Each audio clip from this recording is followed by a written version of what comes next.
Bonjour les Itata et soyez les bienvenus dans votre rendez-vous avec l'actualité. Écoutez ça, ce mercredi 15 février, le bailleur social Ozanam propose une rencontre avec différentes entreprises du BTP. Pour comprendre cette démarche, nous recevons aujourd'hui le directeur du développement et de la maîtrise d'ouvrage. Bonjour Joris Etienne. Bonjour Éléonore, merci de me recevoir aujourd'hui. Et bienvenue. Vous êtes Merci. venu représenter Ozanam Tout à fait, oui. ici et vous allez pouvoir nous expliquer cette démarche. Mais avant tout, nous aimerions comprendre quel est le rôle de ce bailleur social. Donc Ozanam en fait est un bailleur social historique sur le sol martiniquais. Donc Ozanam a fêté au titre du CABIS ses 100 ans d'existence il y a de ça 2 ans. Donc né en 1954. Oui, né en 1954, mais Ozanam a eu plusieurs en fait activités, notamment du portage de repas initialement pour les personnes les plus nécessiteuses, et ensuite l'activité s'est réorientée vers le logement social, donc le logement pour les plus démunis, et puis en fonction de la réglementation et des années qui sont passées, le logement social que nous connaissons aujourd'hui. Voilà. Donc très polyvalent. Et depuis 2017, il fait partie d'Action Logement. Tout à fait, nous sommes la filiale donc, du groupe Action Logement Immobilier donc, sur le sol martiniquais. Donc aujourd'hui, Ozanam a à peu près donc, 10 600 logements en gestion. Donc nous sommes présents sur 27 communes des 34 martiniquaises et nous réalisons à la fois du logement locatif classique, de l'accession également à la propriété, et nous avons également dans notre patrimoine des établissements de type EHPAD ou foyer. Ce que les gens méconnaissent souvent parce qu'on pense tout de suite à la location. Il y a en effet la vente par accession et puis bien sûr cet autre type de logement à destination de personnes différentes, enfin d'établissements d'ailleurs. Et autre chose, c'est que vous n'êtes pas seul. Lorsque vous travaillez, vous avez des partenaires. Et je pense là au privé, aux entreprises, notamment au BTP. Quel est le lien qui vous unit avec ce domaine ? Alors c'est un lien très fort puisque aujourd'hui donc, nous construisons avec un certain nombre de partenaires. Donc nous avons initié l'année dernière une première rencontre avec les entreprises donc, de type architecture, les BET, donc les architectes, les BET qui sont plutôt nos maîtres d'œuvre en fait sur nos opérations, ceux qui traduisent en fait notre besoin techniquement et ensuite réalisent avec nous le programme de travaux. Donc l'idée c'est de pouvoir en fait travailler tous ensemble pour construire en fait la Martinique de demain. Et par rapport à cette thématique, donc nous poursuivons en fait cette démarche aujourd'hui avec un dialogue qu'on va rétablir, qu'on va améliorer surtout parce que rétablir c'est un bien grand mot. On va surtout accompagner les entreprises et pouvoir en fait proposer un certain nombre d'informations demain donc chez nous. Alors demain, c'est mercredi 15 février. Vous proposez une matinée qui commence à partir de 9 h au siège de l'entreprise. Quel va être le programme ? Alors le programme, en fait, il sera en fait décomposé en trois thématiques. Donc la première thématique sera de représenter Ozanam, puisque Ozanam en fait a un certain nombre d'activités. Donc on passe de la construction neuve à l'entretien du patrimoine. Donc ça peut être des travaux de réhabilitation, des travaux de confortement parasismique, des travaux divers aussi. Ça peut être également des travaux de résidentialisation pour améliorer en fait le cadre existant. Et puis nous avons aussi donc, de nouvelles opérations. Nous proposons de l'accession à la propriété pour les Martiniquais, donc de l'accession sociale. Donc là aussi, présenter un petit peu nos dernières réalisations. Les interventions en centre-bourg, puisque aujourd'hui, l'idée est de pouvoir réinvestir les centres-bourgs, contribuer à l'attractivité des centres-bourgs de nos communes martiniquaises. Donc expliquer un petit peu le cadre dans lequel on évolue, ce qu'on peut proposer pour répondre aux besoins de la population. Et puis, dans un second temps, donc on va en fait proposer aux entreprises notre plan de charge à venir en termes de marché. Donc donner de la visibilité, c'est important, puisque nous savons qu'en donnant de la visibilité, certaines entreprises peuvent essayer de se structurer pour répondre à nos marchés et pouvoir justement rester dans les délais, puisque là aussi, c'est un enjeu aussi pour nous en tant que bailleurs. Et enfin, nous allons en fait conclure la présentation en explicitant quelles sont les modalités de réponse aux appels d'offres en fait, chez nous, tout simplement. Alors, quel type d'entreprise peut être concerné, hormis par la thématique du BTP ? Vous pensez aux petites, moyennes, grandes entreprises ? Alors, toutes les entreprises sont conviées à notre événement. Donc, l'idée pour nous de pouvoir capter un maximum d'entreprises, puisque nous avons des travaux qui nécessitent des entreprises qui sont très structurées.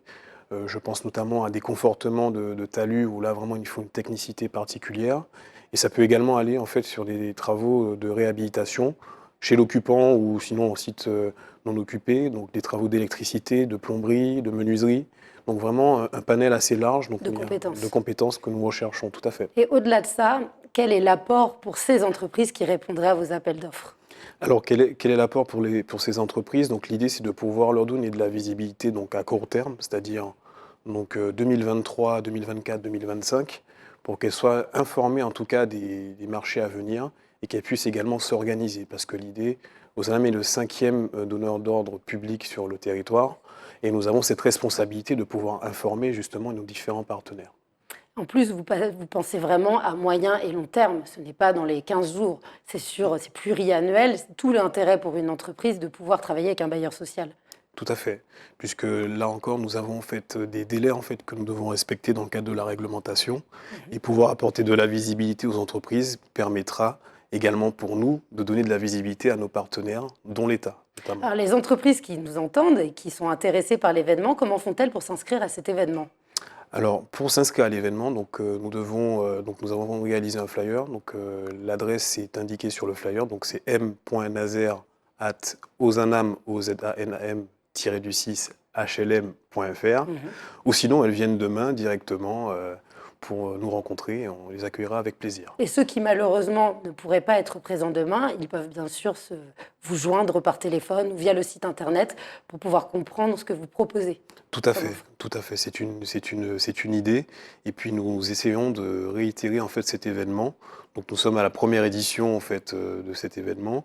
Et je pense que durant l'année, il y aura encore une autre rencontre qui sera programmée. Alors vous parliez d'appels d'offres tout à l'heure. Quelle est la régularité de ces appels d'offres?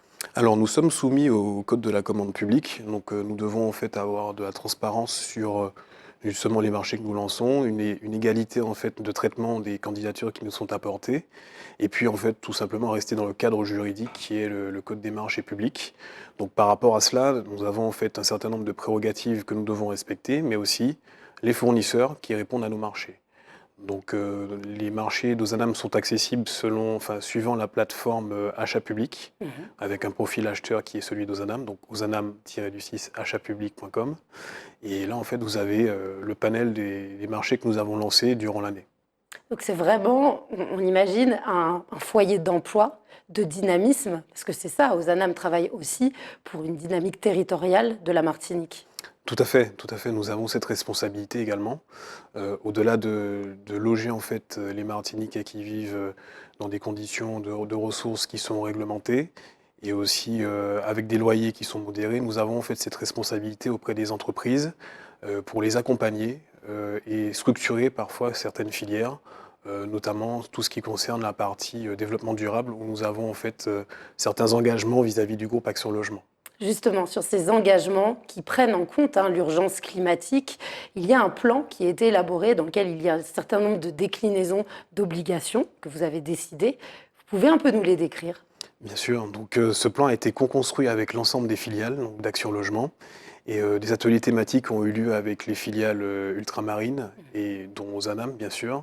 Donc nous avons en fait des engagements qui concernent tout ce qui est lié aux brasseurs d'air, à l'isolation thermique, aux économies d'énergie, notamment l'eau, l'électricité, donc avec l'installation de panneaux photovoltaïques.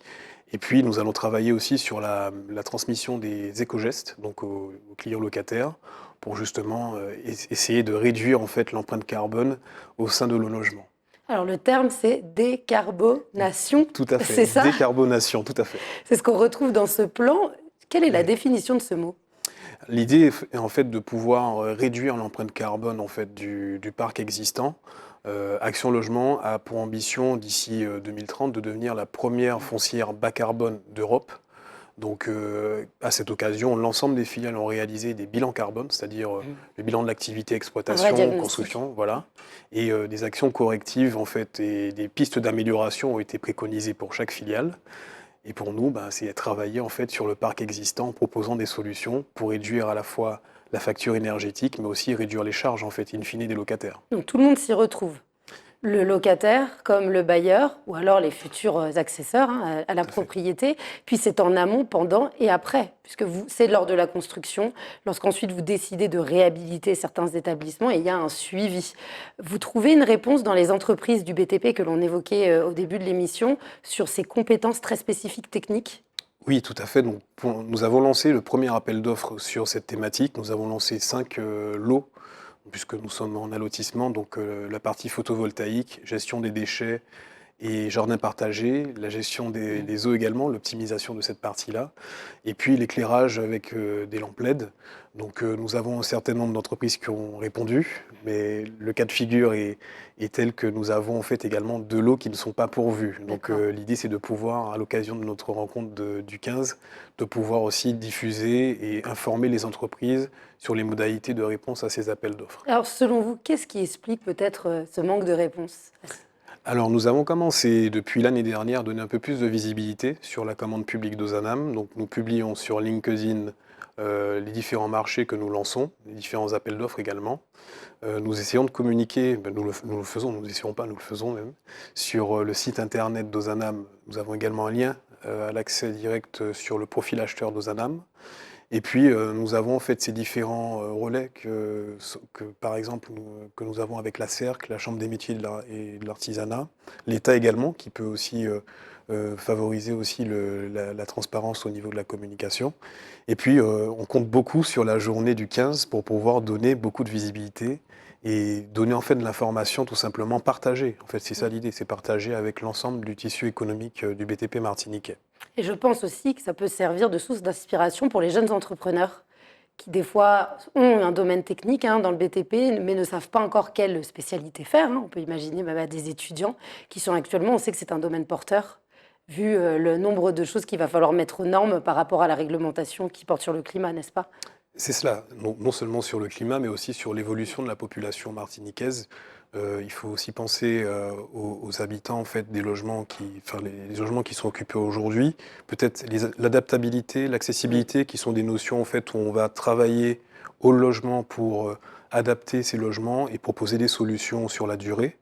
On va travailler également donc, sur les économies d'énergie, vous en avez parlé, et puis l'amélioration du cadre de vie général. Donc tout ce qui est jardin partagé aussi, ce sont des thématiques que nous préconisons aussi dans nos marchés. Oui, vous êtes le reflet de l'évolution de la société martiniquaise actuelle, avec une conscientisation environnementale, des gestes citoyens, de la solidarité, de l'adaptation, que ce soit aux plus démunis, aux handicaps aussi, et puis aux personnes qui vont avoir un loyer qui a besoin d'être adapté. C'est une volonté de votre entreprise de s'afficher comme ça, Oui, tout à fait. d'être proche de ses locataires. D'être proche de ses locataires. Donc Action Logement est reconnu d'utilité publique, d'utilité sociale, et Ozanam se veut en fait le pendant d'Action Logement sur le territoire martiniquais, donc répondre aux besoins de la population et vivre avec cette population et grandir avec cette population. D'accord, je vous remercie. Alors, on va rappeler pour les personnes qui nous regardent les différentes horaires de demain, de la journée. On rappelle, c'est le mercredi 15 février à partir de 9 h, pointe de Jaham, au siège Tout à fait. d'Ozanam. C'est facile de vous trouver?